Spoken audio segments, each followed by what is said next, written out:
ಯಾರಿಗೆ ನನ್ನನ್ನ ಯೋಗ್ಯತೆಯಲ್ಲಿ ಎದುರಿಸ್ಕೊಳ್ಳೋದಕ್ಕೆ ಸಾಮರ್ಥ್ಯ ಇಲ್ಲವೋ ಅವ್ರು ಯಾವ ಪ್ರಚಾರಗಳು ಮಾಡ್ಲೇಬೇಕಂತ ಸಾಯ್ತಾರೇನ್ರಿ ಅವರು. ಜನ ನನ್ನಿಂದ ಬರ್ತಾ ಇದ್ರೆ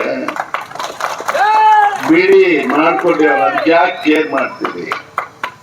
ಇನ್ನೂ ಅಷ್ಟು ಮಾಡ್ಲಿ. ಅದು ಯಾವ ಸೋಷಿಯಲ್ ಮೀಡಿಯಾನೋ ನಾನು ಯಾವುದು ನೋಡಕ್ಕೆ ಹೋಗೋದಿಲ್ಲ. ಟಿವಿನೂ ನೋಡಲ್ಲ, ಪೇಪರ್ ನೋಡಲ್ಲ. ಕೆಲವರು ನನ್ನ ಕಾಂಗ್ರೆಸ್ಸಿನ ನಿಷ್ಠೆ ಬಗ್ಗೆ, ಸಂಬಂಧದ ಬಗ್ಗೆ ಮಾತಾಡೋರಿಗೆ ಮಾಹಿತಿ ಇರಲಿ ಅಷ್ಟೇ. 78ರಲ್ಲಿ ಅಸೆಂಬ್ಲಿಗಂತೆ ಗೆದ್ದೆ. ಸ್ವತಃ ಇಂದಿರಾ ಗಾಂಧಿ ಅವರು ಬಂದಿದ್ರು ಶ್ರೀನಿವಾಸ ಬಿಡ್ಕೆ, ಬಹಳ ಪ್ರೀತಿ ಅವ್ರಿಗೆ. ನಮ್ಮನೆಲ್ಲ ಹೆಸರಿಟ್ಟು ಜಾಫರ್ ಶರೀಫ್ ಸಾಹೇಬರು ಆಯ್ಮನ್ ಜೊತೆ ಬಂದಿದ್ರು. ಹೋಗ್ಲಿ ವಾರ ಸೇರ್ಬೇಕು, ಇಲ್ಲೂ ಸೇರ್ತೀವಿ ಅಂತ ಬಂದಿದ್ರು. ಅನಿಲ್ಲು ಬಹಳ ನಿಧಾನವಾಗಿ ಎಲ್ಲ ಕ್ಲೀನಾಗಿ ನಿಮ್ಗೆ ಎಕ್ಸ್ಪ್ಲೈನ್ ಮಾಡಿ ಹೇಳಿದ್ದಾರೆ. ನನ್ನ ವಿಷಯನೂ ಹೇಳಿದ್ದಾರೆ, ದೇಶದ ವಿಷಯನೂ ಹೇಳಿದ್ದಾರೆ, ಕ್ಯಾಂಡಿಡೇಟ್ ವಿಷಯ, ಪಾರ್ಟಿ ವಿಷಯ ಎಲ್ಲ ಹೇಳಿದ್ದಾರೆ. ನಾನು ನಿಮ್ಗೆ ಇಷ್ಟೇ ಹೇಳ್ತೇನೆ, ಅನಿಲ್ ಮೊದಲು ನಿಮ್ಮೆಲ್ಲರಿಗೆ, ವಿಷ ಕುಡಿದ್ರೆ ಮನುಷ್ಯ ಸತ್ತು ಹೋಗ್ತಾನೆ. ಆತ್ಮಹತ್ಯೆ ಮಾಡ್ಕೊಳ್ಳೋರು ತಾವೇ ವಿಷ ಬೆರೆಸ್ಕೊಂಡು ಕೊಡ್ದು ಬಿಡ್ತಾರೆ. ಇನ್ನು ಕೆಲವರು ಉಪಾಯ ಮಾಡಿ ಯಾರ ಮೇಲಾದ್ರೂ ದ್ವೇಷ ಇದ್ರೆ ಏನಾದ್ರೂ ಜ್ಯೂಸೋ ಕಾಫಿನೋ ಅದಕ್ಕೆ ವಿಷ ಹಾಕಿ ಕೊಟ್ಟು ಸಾಯಿಸ್ತಾರೆ. ತಾಯಿ ಹಾಲೆ ವಿಷ ಆಗೋದ್ರೆ ಏನ್ ಮಾಡೋದು? ನಾವು ಆತ್ಮಹತ್ಯೆ ಮಾಡ್ಕೊಂಡಿದ್ದು ಅಲ್ಲ, ಯಾರು ವಿಷ ಹಾಕಿದ್ದು ಅಲ್ಲ. ಎದೆ ಹಾಲು, ತಾಯಿ ಹಾಲು, ತಾಯಿ ತಾವೇ ಹಾಲು ಕೊಡ್ಬೇಕು, ಇನ್ಯಾರು ಕೊಡ್ತಾರೆ? ಮಗು ಹಸುವತ್ತು ತಾಯಿ ಹಾಲಿಗೆ ಬಾಯಿಟ್ಟು ಎದೆ ಹಾಲೇ ವಿಷ ಆಗೋಗ್ಬಿಟ್ರೆ ಪ್ರಕೃತಿಯ ವೈಪರೀತ್ಯ ಅಷ್ಟೇ. ಸೋಲೋದೇನು, ಇದಕ್ಕೆ ಮೊದಲು 4 ಸಲ ಸೋತಿದ್ದೆ. ನಾನೇನು ಅದಕ್ಕೆ ಜಾಸ್ತಿ ಯೋಚನೆ ಮಾಡೋದು. 5 ನಿಮಿಷ ನಾನು ವೃತ್ತ ಅಂತ ಹೇಳಿ ಮುಗಿಸ್ಬಿಡ್ತೇನೆ. ನಾನು 1978ನೇ ಇಸ್ವಿಗೆ ಮೊದಲನೇ ಸಲ ಅಸೆಂಬ್ಲಿ ಚುನಾವಣೆ. ಆಗ ನನಗೆ 27 ವರ್ಷ ಕಳೆದು 1 ತಿಂಗಳು 2 ತಿಂಗಳು. ನಾನು ಚುನಾವಣೆ ನಾಮಿನೇಷನ್ ಸ್ಕ್ರೂಟಿನಿ ಇದ್ದ ದಿವಸ ನನ್ನ ಮಗಳು ಹುಟ್ಟಿದ್ದು. ನಾನು ನನ್ನ ಮಗುವನ್ನ ನೋಡಿದ್ದು ಚುನಾವಣೆ ಆಗಿ ಫಲಿತಾಂಶ ಬಂದು ಊರಿನೆಲ್ಲ ಸುತ್ತಿ ಹೋಗಿ 1 ತಿಂಗಳು 10 ದಿವಸ ಆದ್ಮೇಲೆ ಹೋಗಿ ನನ್ನ ಮಗುವನ್ನು ನೋಡಿದ್ದು. ನಾನು ನಮ್ಮ ಸಾಂಸಾರಿಕ ಜೀವನ ಆತಲ್ತು. ಬೇರೆ ಬೇರೆ ಚುನಾವಣೆಗಳು ನಡೆದ್ವಿ, ಗೆದ್ದದ್ದು, ಸೋತದ್ದು ಎಲ್ಲ ಆಗಿದೆ. ನಾನು ಹೈಸ್ಕೂಲ್ಗೆ ಬೆಂಗಳೂರಿಗೆ ನಮ್ಮ ಅಣ್ಣ ಅವ್ರ ಜೊತೆಗೆ ಓದೋದಕ್ಕೆ ಅಂತ ಅವರೇ ನನಗೆ ಅನ್ನ ಹಾಕಿ ಸಾಕಿ ಅನ್ನ ಇಟ್ಟವರು. ನಾನು ಸ್ಪೀಕರ್ ಆಗಿ ನನ್ನ ಮಕ್ಕಳು ಹೈಸ್ಕೂಲ್ ಕಾಲೇಜಿಗೆ ಬರೋರು ನನ್ನ ಅಣ್ಣನ ಮಂಡೆ ಐತೆ ಅನ್ನ ತಿಂತು. ನನಗೆ ಬೇರೆ ಏನು ಗೊತ್ತಿಲ್ಲ. ನಾನು ಸ್ಪೀಕರ್ ಆಗಿ ಸರ್ಕಾರದ ಮನೆ ಕೊಟ್ಟಾಗ ನಮ್ಮ ದೊಡ್ಡಣ್ಣ 1 ಸಲ ಬಂದಿದ್ರು 5 ವರ್ಷಕ್ಕೂ ಸೇರಿ ಆ ಮನೆಗೆ. ನಾನು 2ನೇ ಅಣ್ಣ ಊರಲ್ಲಿ ನಾನು ಎಲ್ಲ ರಾಜಕೀಯ ನೋಡ್ತಾ ಇದ್ದವರು 1 ದಿವಸ ಬರಲೇ ಇಲ್ಲ. ನನ್ನ ಮಕ್ಕಳಿಬ್ಬರು ನಮ್ಮ ಅಣ್ಣನ ಮನೆ ಇದ್ರೆ ಹೊತ್ತು ನಾನು ಸರ್ಕಾರಿ ಬಂದ್ರೆ ಇಲ್ಲ. ನಾನು ಆ ಥರ ಬದುಕಿದ್ದು ನನ್ನ ಅಭ್ಯಾಸ. 78ರಲ್ಲಿ MLA ಗಳಾದವ್ರಿಗೆಲ್ಲ palace orchard, Sadashivanagar, dollars colony, Sanjay Nagar ಸೈಟ್ಗಳು. ನನಗೆ 97ನೇ ಇಸ್ವಿಯಲ್ಲಿ ಕೊಟ್ಟಿದ್ದು ಸೈಟ್. 78 ಅದು ಎಲ್ಲಿ ಕೊಡ್ತಾರೆ? ದೊಮ್ಲೂರ್ ಹತ್ರ ಯಾವುದೋ ಒಂದು ಡಿಸ್ಪ್ಯೂಟೆಡ್ ಪ್ರಾಪರ್ಟಿ. ನಾನೇನು ಕೇಳಕ್ ಹೋಗಿಲ್ಲ, ಕೊಟ್ಟಿದ್ದಾರೆ.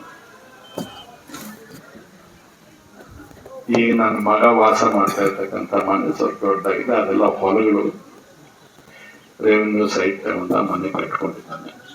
ಚೆನ್ನಾಗಿ ಕಟ್ಟಿದ್ದಾನೆ. ವೈಯಕ್ತಿಕವಾಗಿ ನನ್ನ ಜೀವನಕ್ಕೂ ನನ್ನ ಕುಟುಂಬಕ್ಕೂ ರಾಜಕಾರಣಕ್ಕೂ ಸಂಬಂಧ ಇಲ್ಲ. ಹಾಗಾಗಿ ನನಗೆ ಸೋಲಿಂದ ಲಾಸ್ ಏನಿಲ್ಲ. ರಾಜಕಾರಣಕ್ಕೆ ಹೇಗೆ ಬಂದೆ? ಇಂದಿರಾ ಗಾಂಧಿ ಅವರು ಅಂದ್ರೆ ಹುಚ್ಚು. ಕಾಲೇಜಲ್ಲಿ ಓದ್ತಾ ಇದ್ದೆ. ಇಂದಿರಾ ಗಾಂಧಿ ಅವರಿಗೆ ಕಾಂಗ್ರೆಸ್ ಇಂದ ಸಸ್ಪೆಂಡ್ ಮಾಡ್ತಾರೆ ಅಂತಾರೆ. ಇಂದಿರಾ ಗಾಂಧಿಗೆ ಇದೆ ಅಂತ ಬರ್ತೀವಿ, ಕಾಲೇಜ್ ಹುಡುಗರೆಲ್ಲ ಸೇರ್ತಾರೆ, ಪೊಲೀಸರು ನಮ್ಮನ್ನು ಹೊಡಿತಾರೆ, ಅದೆಲ್ಲ ಏನೋ ಆಯ್ತು. ಆಮೇಲೆ ದೇವರಾಜ ಅರಸು ಪರಿಚಯ, ಯೂತ್ ಕಾಂಗ್ರೆಸ್ ಇನ್ನೊಂದು ಬಂತು. ನಿಜಲಿಂಗಪ್ಪನವರು ಎಐಸಿಸಿ ಅಧ್ಯಕ್ಷರು, ವೀರೇಂದ್ರ ಪಾಟೀಲ್ ಮುಖ್ಯಮಂತ್ರಿಗಳು. ಬೆಂಗಳೂರು ಕಾರ್ಪೊರೇಷನ್ ಎಲೆಕ್ಷನ್ ಬಂತು. ದೇವರಾಜ ಅರಸು ಅವ್ರ ಮನೆ ಮಲ್ಲೇಶ್ವರದಲ್ಲಿ.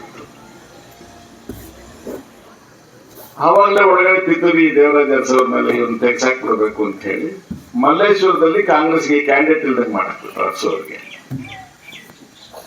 ಅವ್ರು ಹುಣಸೂರ್ನವ್ರು, ವಾಸ ಇದ್ದದ್ದು ಮಲ್ಲೇಶ್ವರ ಅಷ್ಟೇ.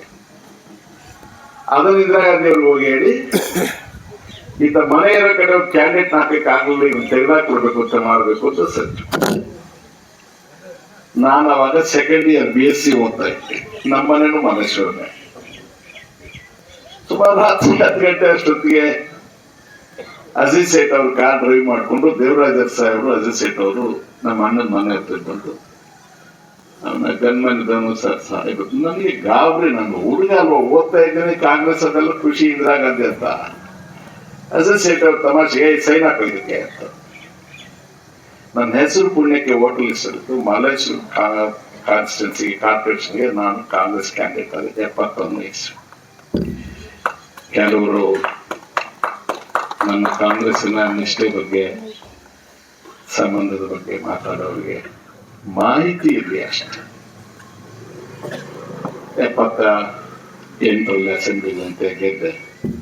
ಸ್ವತಃ ಇಂದಿರಾ ಗಾಂಧಿ ಅವರು ಬಂದಿದ್ರು ಶ್ರೀನಿವಾಸ ಬೆಳಕೆ, ಬಹಳ ಪ್ರೀತಿ ಅವ್ರಿಗೆ. ನಮ್ಮನೆಲ್ಲ ಹೆಸರಿಟ್ಟು ಜಾಫರ್ ಷರೀಫ್ ಸಾಹೇಬರು ಆಯ್ಮನ್ ಜೊತೆ ಬಂದಿದ್ರು. ಹೆಗಲ ಮೇಲೆ ಕೈ ಹಾಕಿ ನನ್ನ ಮಗ ಇವನು ಅಂತ ಹೇಳಿ ಹಾಗೆ ಜೈಲಿಗೆ ಹಾಕ್ಬಿಟ್ರು ಜನತಾದಳದವರು. ಚಿಕ್ಕಮಗಳೂರು ಎಲೆಕ್ಷನ್ ನಲ್ಲಿ ಜಿದ್ದಾಜಿದ್ದಿ. ಕೆಲವರೆಲ್ಲ ಮಹಾನುಭಾವರು ಅವಾಗ ಎಲ್ಲಿದ್ರು ಗೊತ್ತಿಲ್ಲ.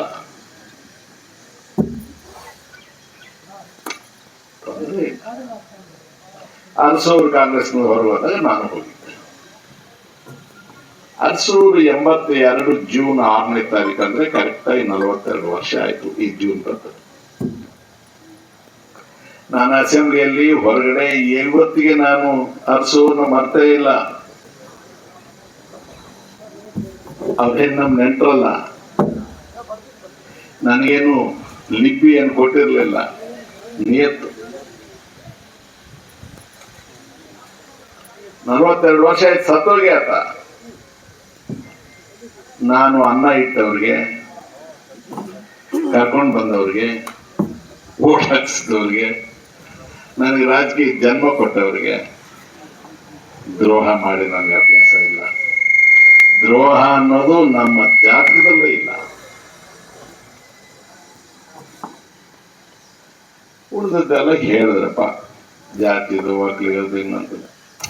ಹೊಸದಲ್ಲ ಅನಿಲ್ ಖಾತ್ರಿ ಪಟ್ಟು. ನಾನು ಮೊದಲನೇ ಚುನಾವಣೆಗೆ ನಿಂತಾಗ ಇವನು ರೌಡಿ ಮನೆಗಳ ಮುಗ್ಗಿ ಹೆಣ್ಮಕ್ಳು ಎತ್ಕೊಂಡು ಹೋಗ್ಬಿಡ್ತಾನೆ ಅಂತಂದ್ರು. ಈ ಜಾತಿ ಹೆಸರು ಹೇಳ್ಕೊಂಡು ಕೇಳೋರು, ನಿಮ್ ಕಾಲು 2 ಗಟ್ಟಿಯಾಗಿದೆ ಅಲ್ವಾ, ನಿಮ್ ಊರ್ಗೋಲ್ ಬೇಕಾ? ಒಂದ್ ವೇಳೆ ಕಾಲೊಂದು ಅಪಾಯ ಆದ್ರೆ ನಿಮ್ ಊರ್ಗೋಲ್ ಹೆಂಗ್ ನಡೀತೀರಿ? ಯಾರಿಗೆ ನನ್ನನ್ನ ಯೋಗ್ಯತೆಯಲ್ಲಿ ಎದುರಿಸ್ಕೊಳ್ಳೋದಕ್ಕೆ ಸಾಮರ್ಥ್ಯ ಇಲ್ಲವೋ ಅವ್ರು ಯಾವ ಪ್ರಚಾರಗಳು ಮಾಡ್ಲೇಬೇಕಂತ ಸಾಯ್ತಾರೇನ್ರಿ ಅವರು. ಜನ ನನ್ನಿಂದ ಬರ್ತಾ ಇದ್ರೆ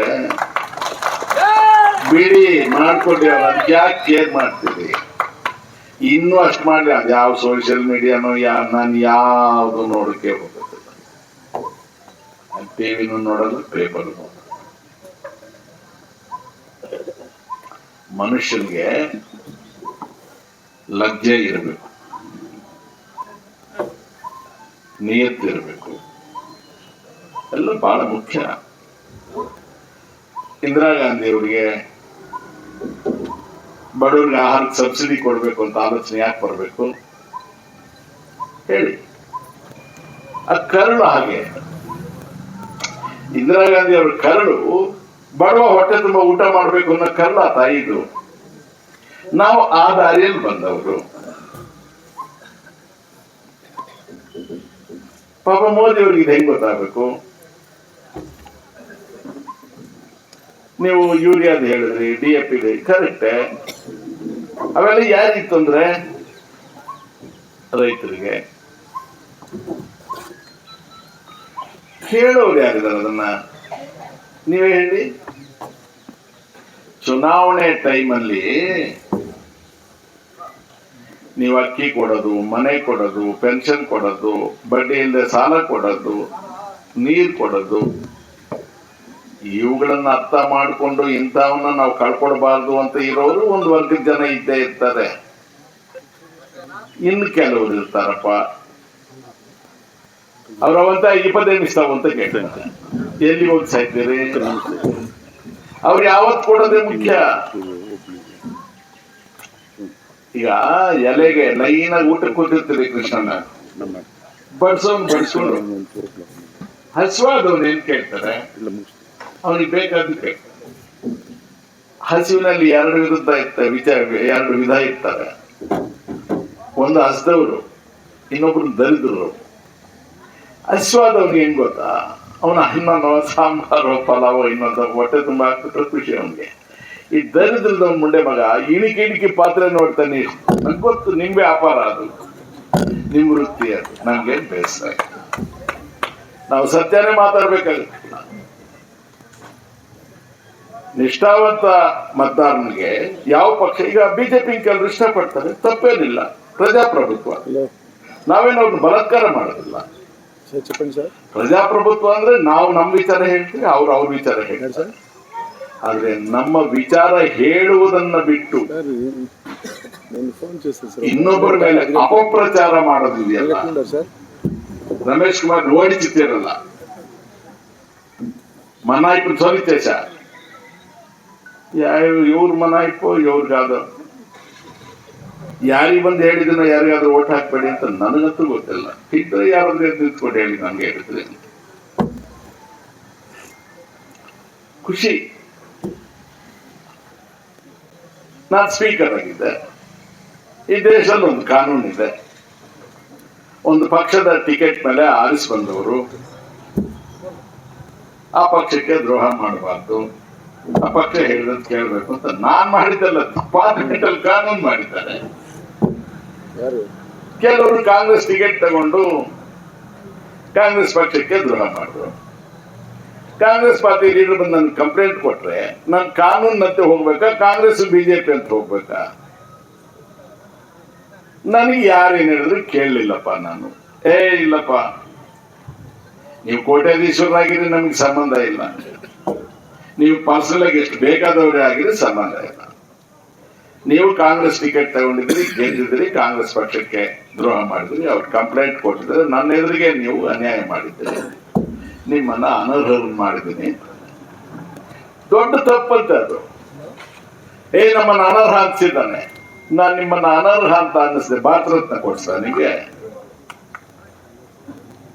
ಅವರು ಎಲ್ಲ ದೊಡ್ಡ ಕೋಟ್ಯಾಧೀಶ, ಅವ್ರು ತಂದು ಬಂಡವಾಳ ಹಾಕಿದ್ರು. ಬರ್ರಿ ಇದನ್ನೆಲ್ಲ ಹಾಕಿದ್ರು ಅವರೆಲ್ಲ ಇಲ್ಲಿ ಬಂಡವಾಳ. ನೀರು ಇವ್ರು ಹೇಳ್ದಂಗೆ ಕೊಚ್ಚೆ ನೀರು ಕರೆಕ್ಟ್ ಅಪ್ಪ, ನನಗೆ ಅಷ್ಟೇ ಯೋಗ್ಯತೆ ಇದ್ದಿದ್ದು. ಈ ನೀರಿಗೆ, ಕರೆಂಟ್ಗೆ, ಟ್ರಾನ್ಸ್ಫಾರ್ಮರ್ಸ್ಗೆ ನಾನು ಬೇರೆ ಕೊಟ್ಟು ಕುಸ್ತಿ ಮಾಡ್ಕೊಂಡಿರ್ತೀವಿ. ಟ್ರಾನ್ಸ್ಫಾರ್ಮರ್ ಅರ್ಜೆಂಟ್ ಆಗಿ ಕಳಿಸ್ಬೇಕು, ಅವ್ರು ಟ್ರಾನ್ಸ್ಫಾರ್ಮರ್ ಡಿಮಾಂಡ್. ನಾನೊಂದು ಲಾರಿಗೆ ಕಳಿಸ್ಬಿಟ್ರೆ ಈ ಕೂಟಲ್ಲಿ ಗೇಟ್ ಅಲ್ಲಿ ನಿಲ್ಸ್ಬಿಡ್ತಾರೆ, ನನ್ಗೆ ಅರ್ಧ ಕೊಟ್ಟೆ ಕೊಡೋಗಿದ್ರೆ ಹೋಗಿ ಬಿಡೋದು ನಾನು ಅಂತ ಇಂಜಿನಿಯರ್ಗಳ ಮೇಲೆಲ್ಲ ಗಲಾಟೆ. ಆ ತರ ನಾವು ಜನರ ಕೆಲಸ ಮಾಡ್ತೀವಿ. ಏನ್ ಕೊಚ್ಚೆ ನೀರು? ಬೆಂಗಳೂರಲ್ಲಿ ಉಪಯೋಗಿಸಿದ ನೀರು, ಸ್ನಾನ ಮಾಡಿದ್ದು, ಊಟ ಮಾಡಿದ್ದು, ತೊಳ್ಕೊಂಡಿದ್ದು ನೀರೇನಿರುತ್ತೆ ಆ ನೀರನ್ನ 2 ಹಂತದಲ್ಲಿ ಶುದ್ಧೀಕರಣ ಮಾಡಿ ಕೆರೆಗಳಿಗೆ ತುಂಬೋದು. ವ್ಯವಸಾಯಕ್ಕೆ ಕೊಡೋದಲ್ಲ, ಕುಡಿಯೋದಕ್ಕೆ ನೀರು ಕೊಡೋದಲ್ಲ. ಆ ನೀರನ್ನ ಇಲ್ಲಿಗೆ ತುಂಬಿಸೋದಕ್ಕೆ ಅದಕ್ಕೊಂದು ರೀತಿ ರಿವಾಜು ಎಲ್ಲ ಮಾಡಿ ಸರ್ಕಾರ ವ್ಯವಸ್ಥೆ ಮಾಡಿದ ಮೇಲೆ 30-35 ವರ್ಷಗಳ ಕೆಳಗೆ ಬತ್ತೋಗಿದ್ದ ಕೆರೆಗಳೆಲ್ಲ ತುಂಬಿಕೊಂಡು ಅಗ್ರದ ಕೆರೆಯಲ್ಲೂ ಮೀನುಗಳೇ, ಮುಳವಾಡಿ ಕೆರೆಗಳಲ್ಲೂ ಮೀನುಗಳೇ, ಜನ ಟೂರಿಸ್ಟ್ ಸೆಂಟರ್ಗೆ ಬಂದಂಗೆ ಬರುತ್ತೆ, ಎಲ್ಲಿ ನೋಡಿದ್ರು ಮೀನು. ಚಿಂತನಲ್ಲಿ ಕೆರೆನೂ ತುಂಬಿ ಹಾಕ್ತಾರೆ. ಅವಾಗೆಲ್ಲ ಏನು ಬಗೆತ್ತಾನಂತೆ, ಇನ್ನೊಂದು ಮತ್ತೊಂದು ನನಗ್ ಗೊತ್ತಿರಲಿಲ್ಲ. ಬಗೆತ್ತ ಅಂದ್ರೆ ಮಲಗಿಸಿ ನಮ ಹಾಕೋದು ಅಂತ. ಸ್ವಲ್ಪ ಬ್ಯಾಲೆನ್ಸ್ ಕಳ್ಕೊಡೋದಾದ್ರೆ ಅಲ್ಲೇ ಬಿದ್ದು ಅಲ್ಲಿಗೆಲ್ಲ ಉದುರೋಗ್ಬಿಡ್ಬೇಕಾಯ್ತು. ಹಂಗೆಲ್ಲ ಮಾಡಾಕ್ಬಿಟ್ಟು ಇನ್ನೇನೋ ಮಾಡ್ಬಿಡ್ತಾರಪ್ಪ ನನ್ನಷ್ಟು. ಮೋಸಕ್ಕೂ ಕೂಡ ಒಂದು ಹದ್ದಿರುತ್ತಲ್ವ. ಆಯ್ತಪ್ಪ, ಸೋಲಿಸ್ಬೇಕಾಗಿತ್ತು ನೀವು. ಕೊಚ್ಚೆ ನೀರು, ಈ ನೀರು ನಾವು ಉಪಯೋಗಿಸೋದಕ್ಕೆ ಮೊದಲು ಬೆಂಗಳೂರಲ್ಲಿ ಜನ ಸ್ನಾನ ಮಾಡ್ತಾ ಇದ್ರೋ ಇಲ್ವೋ, ಊಟ ಮಾಡಿ ಕೈ ತೊಳ್ಕೊಳ್ತಾ ಇದ್ರೋ ಇಲ್ವೋ, ಕಕ್ಕಸ್ ಹೋದ್ಮೇಲೆ ಮುಕ್ಳಿ ತೊಳ್ಕೊಳ್ತಾ ಇದ್ರೋ ಇಲ್ವೋ? ಆವಾಗ ಎಲ್ಲಿ ಹೋಗ್ತಾ ಇತ್ತು ನೀರು? ಎಲ್ಲಿಗೆ ಹೋಗ್ತಾ ಇತ್ತು? ತಮಿಳ್ನಾಡಿಗೆ ನೀರು ಹೋಗಿ ಗೊಬ್ಬರ ಕೂಡ ಹಾಕೋ ಕೆಲಸ ಇದೆ. 3,000 ಎಕರೆ ಒಳಗೆ ವರ್ಷದಲ್ಲಿ 3 ಬೆಳೆ ತೆಗಿದೆ. ಅವ್ರಿಲ್ಲ, ಅವ್ರು ಕೊಟ್ಟು ಎಂಜಿಲ್ ಕಾಸು ತಗೊಂಡು ಇಲ್ಲಿ ಕೇಸುಗಳಾಗ್ತಾರೆ. ಸಾರ್ವಜನಿಕ ಹಿತಾನಂತೆ ಹಾವುಗಳು ಸತ್ತೋಗ್ತಾ ಇದೆ, ಚೇಳುಗಳು ಸತ್ತೋಗ್ತಾ ಇದೆ, ಕಪ್ಪೆಗಳು ಸತ್ತೋಗ್ತಾ ಇದೆ, ಮೀನುಗಳು ಸತ್ತೋಗ್ತಾ ಇದೆ. ರಮೇಶ್ ಕುಮಾರ್ ಜನನೆಲ್ಲ ಎಷ್ಟು ಜನ ಸತ್ತೋದ್ರಪ್ಪ ಇಲ್ಲೆಲ್ಲ? ಅಗ್ರದವ್ರು ಇದ್ದೀರಿ, ಮುಳವಾಡಿಯವ್ರು ಇದ್ದೀರಿ, ಕೋಲಾರ ತಾಲೂಕಿನವ್ರು ಎಷ್ಟು ಜನ ಸತ್ತೋದ್ರು ಹೇಳ್ರಪ್ಪ ಸ್ವಲ್ಪ. ಅವ್ರು ಯಾರು ಸಾಯ್ಲಿಲ್ಲ, ಇವ್ರು ಸತ್ತೋಗ್ಬಿಟ್ರು. ಒಂದ್ ಕಡೆಗೆ ಅನರ್ಹ ಆಗೋದವ್ರು, ಇನ್ನೊಂದ್ ಕಡೆಗೆ ನೀರಿನವರು, ಕೊಚ್ಚೆ ನೀರು, ಇನ್ನೊಂದ್ ಕಡೆಗೆ ಮಾವನ ಓಡಿಚೇಷನ್ ಮುಗಿಸಲ್ಲ ಬೀನಿ. ಎಷ್ಟು ಜನನಪ್ಪ ನನ್ನ ಮೇಲೆ ಬೀಳೋದು? ಹೇಳಿ ಕೇಳಿ, ನಾನ್ ಬ್ರಾಹ್ಮಣ, ದಿಕ್ಕ್ಯಾರು ನನಗೆ? ಮಹಾಭಾರತದಲ್ಲಿ ಕರ್ಣ ಬರ್ತಾನೆ, ಅವನು ಕುಂತಿ ಮಗ. ಕುಂತಿದೇವಿ ಪೂಜೆ ಮಾಡುವಾಗ, ವ್ರತ ಮಾಡುವಾಗ ಸೂರ್ಯ ಆಕೆ ವರ ಕೊಟ್ಬಿಡ್ತಾನೆ. ನಿನ್ಗೆ ಏನ್ ಬೇಕೋ ವರ ತಗೊಳಮ್ಮ, 5 ವರ ಅಂದ್ರೆ ಒಂದು ಪರೀಕ್ಷೆ ಮಾಡಕ್ಕೆ ಅಂತ ನನ್ಗೊಂದು ಒಳ್ಳೆ ಮಗನ್ ಕೊಡೋದಕ್ಕೆ. ಅವಳಿಗೆ ಲಗ್ನನೇ ಆಗಿರೋದು. ಸೂರ್ಯ ನೀನು ವರ ಕೇಳಿದಿಲ್ಲ, ಮಗು ಕೊಟ್ಬಿಡ್ತೀನಿ ಅಂತ. ಮದುವೆ ಆಗಿಲ್ಲ, ಮಗು ಹುಟ್ಬಿಡ್ತೀನಿ, ಹೆಂಗೆ? ಆವಾಗ ಎದ್ರುಕೊಂಡು ಅದನ್ನ ತಗೊಂಡು ನದಿಗೆ ಬಿಸಾಕ್ಬಿಡ್ತಾಳೆ ಅಮ್ಮ. ಸೊ ತಾಯಿಗೆ ಬೇಡ ಮಗು, ತೆಗೆದು ನದಿಗೆ ಬಿಸಾಕ್ಬಿಟ್ರು. ಅವ್ರ್ಯಾರೋ ಬೆಸ್ತವ್ರ ಪುಣ್ಯಕ್ಕೆ ಅವ್ರು ಸಾಕಿದ್ರು. ವಿದ್ಯೆ ಕಲ್ತ್ಕೋಬೇಕು ಅಂತ ಪರಶುರಾಮನ ಹತ್ರಕ್ಕೆ ಹೋಗ್ತಾನೆ. ಅವನು ಬ್ರಾಹ್ಮಣರವನು, ಅವನಿಗೆ ಕ್ಷತ್ರಿಯರನ್ನ ಕಂಡ್ರೆ ಆಗೋದಿಲ್ಲ. ಇವನು ಸುಳ್ಳು ಹೇಳ್ತಾನೆ ಕರ್ಣ, ವಿದ್ಯೆ ಕಲ್ತ್ಕೋಬೇಕು ಅಂತ, ನಾನು ಬ್ರಾಹ್ಮಣರವನೇ. ಒಂದ್ ದಿವಸ ಮಲಗಿದ್ರೆ ಅವನ ತೊಡೆ ಮೇಲೆ ಮಲ್ಕೊಳ್ತಾನೆ ಪರಶುರಾಮ. ಒಂದು ದುಂಬಿ ಬಂದು ಕಚ್ಚಿಬಿಡುತ್ತೆ, ರಕ್ತ ಬರುತ್ತೆ. ಆ ರಕ್ತ ಅಲ್ಲೋಗಿ ಇಲ್ಲೋಗಿ ಪರಶುರಾಮನಿಗೆ ತೊಡೆಗೆ ಏನಪ್ಪ ತಣ್ಣಗಾಗ್ತೈತೆ ಎದ್ದು ನೋಡಿದ್ರೆ ರಕ್ತ. ಕರ್ಣನ್ ಕೇಳ್ತಾರೆ, ನಿಜವಾದ ಜಾತಿ ಯಾವ್ದು ಹೇಳು? ಬ್ರಾಹ್ಮಣರವನ್ನಾಗಿದ್ರೆ ಇಷ್ಟು ದುಂಬಿ ಕಚ್ಚಿ ರಕ್ತ ಬಂದಿದ್ದು ನೀನು ತಡ್ಕೊಳ್ತಾ ಇಲ್ಲ, ಕಿರ್ಚಾಡ್ಬಿಡ್ತಿದ್ದೆ, ನೀನು ಕ್ಷತ್ರಿಯ ಇರ್ಬೇಕು. ಆವಾಗ ನಾನು ನಿಂತವನು, ಹೋಗು ನೀನು ನಾನು ಹೇಳ್ಕೊಟ್ಟು ಪಾಠ ಎಲ್ಲ ನಾಶ ಆಗೋಗ್ಲಿ ಅಂತ ಹೇಳ್ತೇನೆ. ಅವ್ರಮ್ಮ ವರ ಕೇಳಿದ್ರು, ಮದುವೆ ಆಗಿಲ್ಲ, ಉಟ್ಬಿಟ್ಟ, ನದಿಗೆ ಬಿಸಾಕ್ಬಿಟ್ರು. ಮೇಷ್ಟ್ರು ಪಾಠ ಹೇಳಿದ್ದನ್ನೆಲ್ಲ ಹಿಂದಕ್ಕೆ ತಗೊಂಡ್ಬಿಟ್ಟ. ಅದ್ಯಾವ್ದೋ ಮಗು ತುಪ್ಪ ಎಲ್ಲ ತಗೊಂಡ ಬಿದ್ದೋಗುತ್ತೆ. ಆ ಮಗು ಆಡ್ತಾ ಇದ್ರೆ ಆ ಮಣ್ಣೆಲ್ಲ ತೆಗೆದು ಹಿಂಡಿ ತುಪ್ಪ ಕೊಡ್ತಾನೆ. ಭೂದೇವಿ ಬಂದು ನನ್ಗಿಷ್ಟು ಹಿಂಸೆ ಕೊಟ್ಟೆ, ನೀನ್ ನಾಶ ಆಗೋಗು ಅಂತ ಭೂದೇವಿ ಶಾಪ. ಅವನಿಗೆ 2 ಈ ವಜ್ರ ಕವಚಗಳು, ಕಿವಿಯಲ್ಲಿ ಕುಂಡಲ ಕೊಟ್ಟಿರ್ತಾರೆ. ಯುದ್ಧರಂಗದಲ್ಲಿ ಅವ್ರ ಅಮ್ಮನೇ ಬಂದು ಕೇಳ್ತಾರೆ, ಇವ್ನು ದಾನಶೂರ್ ಕರ್ಣ, ಇವನು ಯಾರೇನ್ ಕೇಳಿದ್ರು ಇಲ್ಲ ಅನ್ನೋದಿಲ್ಲ. ಸ್ವಂತ ಅವ್ರ ಅಮ್ಮ ಕುಂತಿದ್ದೇವಿ, ಅವೆರಡು ಕೊಡಪ್ಪ ಅಂತ ಅದು ಕೊಟ್ರೆ ಸತ್ತಾನೆ. ಮಗ ಸತ್ತೋಗ್ಲಿ ಅಂತ ಹೇಳಿ ತಾಯಿನೇ ಬಂದು ಕೇಳಿದ್ಮೇಲೆ ಏನ್ರಿ ಮಾಡೋದು ಕರ್ಣ? ವಂಶಕ್ಕೆ ದೊಡ್ಡವನು ಭೀಷ್ಮ, ಅವನು ವಿರೋಧ. ನನಗೆ ಶಾಪ ಕೊಟ್ಟವರು, ವಿರೋಧ ಮಾಡಿದವರು, ತೊಂದರೆ ಮಾಡಿದವರು, ಅವರು ಇವರು, ಭೀಷ್ಮನೋ ಗೊತ್ತಿಲ್ಲ, ಕೃಷ್ಣನೋ ಗೊತ್ತಿಲ್ಲ, ಪರಶುರಾಮನೋ ಗೊತ್ತಿಲ್ಲ, ಕುಂತಿನೋ ಗೊತ್ತಿಲ್ಲ. ನಾನು ಯಾಕೆ ಒಬ್ಬ ನನ್ಲಿ ನನಗೇನು ದುಃಖ ಇಲ್ಲ. ನನಗೆ ದುಃಖ ಇರೋದು ನನ್ನ ಹೆಂಡತಿ ಬದುಕಿದ್ದಾಗ ಅವನ ಒಂದು ಸಿನಿಮಾಕ್ಕೂ ಕೂಡ ಕರ್ಕೊಂಡು ಹೋಗೋದು ನನಗೆ ನೆನಪಿಲ್ಲ. ಫೆಬ್ರವರಿ ತಿಂಗಳಲ್ಲಿ ಅವ್ರು ಕಾಲ್ದೋಗಿ, ಮೇ ತಿಂಗಳಲ್ಲಿ ತಾವೆಲ್ಲ ದೊಡ್ಡ ಮನ್ಸು ಮಾಡಿ ನನ್ನ ತಿರುಪತಿ ಕಳಿಸಿದ್ವಿ. ಬದುಕಿದ್ದಾಗಂತೂ ಅವಳ ಜೊತೆಗೆ ಇರಕ್ಕಾಗ್ಲಿಲ್ಲ ಅಂತ ನಮ್ಮ ಬ್ರಾಹ್ಮಣರ ಕುಲ ಆಚಾರದ ಪ್ರಕಾರ ಸತ್ತೋದ್ರೆ ಸುಡ್ತಾರೆ. ನಾನು ಅವತ್ತು ಸುಡಕ್ ಒಪ್ಕೊಳ್ಳಿಲ್ಲ. ಬೇಡಪ್ಪ, ತೋಟದಲ್ಲಿ ಹಾಕೊಂಡಿರ್ತೀನಿ, ಏನೋ ಬೇಜಾರಾದಾಗ ಕೂತ್ಕೊಳ್ತೀನಿ, ಅವಳ ಜೊತೆಗಿದ್ದಂಗೆ ಆಗುತ್ತೆ. ನಾನು ಯಾವ ಪೂಜೆಗಳು ಮಾಡಲಿಲ್ಲ, ಪದ್ಧತಿನೂ ಮಾಡಲಿಲ್ಲ, ಆ ಕ್ಯಾಸ್ಟು ಈ ಕ್ಯಾಸ್ಟು ಯಾವುದು ನೋಡಲಿಲ್ಲ. ಯಾವ ಬ್ರಾಹ್ಮಣರು ಮಾತ್ರ ಅವರೇ ತಗೊಂಡೋದ್ರು ಗುಣಿಗೆ ಹಾಕಿದ್ರು. ಈಗ ಸಾಧ್ಯ ಆದಷ್ಟು ಮಟ್ಟಿಗೆ ದಿವಸ ಒಂದ್ಸಲ ಹೋಗಿ ಅವಳ ಹತ್ರ ಕೂತ್ಕೊಳ್ತೀನಿ. ತಪ್ಪಾಯ್ತಮ್ಮ, ನೀನು ಸರಿಯಾಗಿ ನೋಡ್ಕೊಳ್ಳಿಲ್ಲ, ನಾನು ನಿನ್ನ ಕಷ್ಟ ವಿಚಾರಿಸಲಿಲ್ಲ, ಅಷ್ಟೇ ದುಃಖ. ಆ ದುಃಖದಲ್ಲಿ ನೀವು ಒಂದು ಈ ಕೆಲಸ ಮಾಡ್ಬಿಟ್ರಲ್ಲ, ನಿಮ್ಗೆ ಪುಣ್ಯ ಬರಲಿ, ನಿಮ್ಮ ಮಕ್ಕಳು ಚೆನ್ನಾಗಿರ್ಲಿ, ನಿಮ್ಗೆ ಇನ್ನೂ ದೊಡ್ಡ ದೊಡ್ಡ ಅಧಿಕಾರಿಗಳು ಸಿಕ್ಲಿ ಅಂತ ದೇವರು ಪ್ರಾರ್ಥನೆ. ಏನು ಹೇಳಿ ನಾನು, ಮೋದಿ ಸಾಹೇಬರು, ಕುಮಾರಸ್ವಾಮಿ ಸಾಹೇಬರು, ದೇವೇಗೌಡರು ಇವರೆಲ್ಲ ಒಂದಾಗಿದ್ದಾರೆ. ಶ್ರೀನಿವಾಸಪುರ ವಿಧಾನಸಭಾ ಕ್ಷೇತ್ರದಲ್ಲಿ 11 ತಿಂಗಳ ಕೆಳಗೆ ನಡೆದ ಅಸೆಂಬ್ಲಿ ಚುನಾವಣೆಯಲ್ಲಿ ಅವ್ರು ಬೇರೆ ಬೇರೆ ಇದ್ರ, ಒಗ್ಗಟ್ಟಾಗಿರ್ಲಿಲ್ವಾ?